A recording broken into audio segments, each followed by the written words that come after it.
Taupīgos laikos taupīgas idejas. Ko lai dara, ja jābrauc ir? Jāmēģina iekonomēt. Labajos laikos par to domāt negribējās, bet tagad nāksies atcerēties variantus, kā ietaupīt degvielai paredzēto naudu. Varam rūpīgāk plānot maršrutus un šur tur neaizbraukt. Ietaupīsim, bet var taupīt arī braucot. Nesat tak redzējuši uz ceļa sev priekšā mašīnas, kurām kaut kur spārnā vai buferī ir tāds caurums. Jā, tas pats caurums, pa kuru var uzpildīt autogāzi. Un autogāzi, atceraties, ir stipri lētāk kā benzīns. Un vēl jūs noteikti atceraties, ka gāzes lietošana automašīnā bija saistīta ar kaut kādām problēmām. Labajos laikos tas nebija aktuāli un ar gāzi brauc tikai baigie sīkstuļi vai veci amerikāņu auto īpašnieki.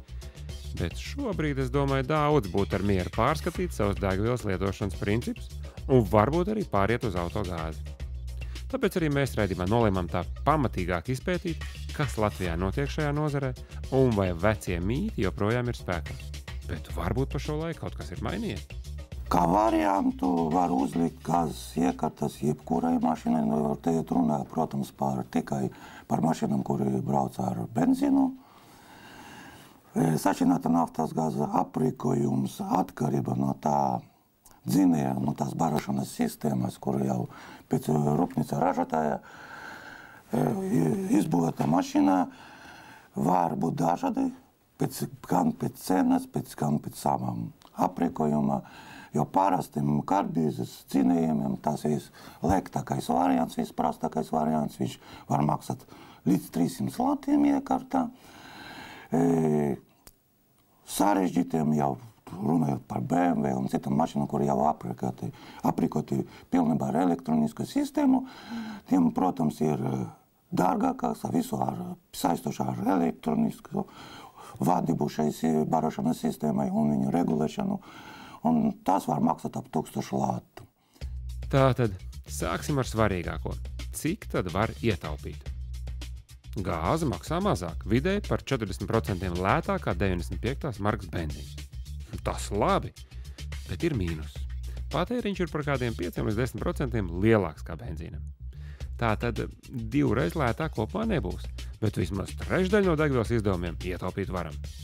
Pie 10 litri patēriņā degvielas, puscena tā ir 3,5 lati vidēja uz 100 kilometriem, un 1000 km 3,5 lati, un 10 000 km 350 lati tīra ekonomija, runājot par tādu patēriņu. Un tas mēs varam arī runāt arī par to nobraukumu, un arī, ja cilvēki nobrauktu 50 000, tad, protams, viņš ekonomē jau pār 1000 latu, un tad nozīmē par to laiku viņš jau atmaksājas šīs ieguldītā investētā nauda, šajā iekartā investētā nauda. Izklausās labi, bet jāatceras arī otra puse. Gāzes iekārta ir jāpērk un jāuzstāda. Tie ir izdevumi, bet tos jau var, kā saka, atsist atpakaļ jau pirmajā eksploatācijas gadā. Tālāk paliek vēl viens apsvērums – telpa mašīnā. Gāzes iekārta aizņem vietu. Ir jāizdomā, kas svarīgāk.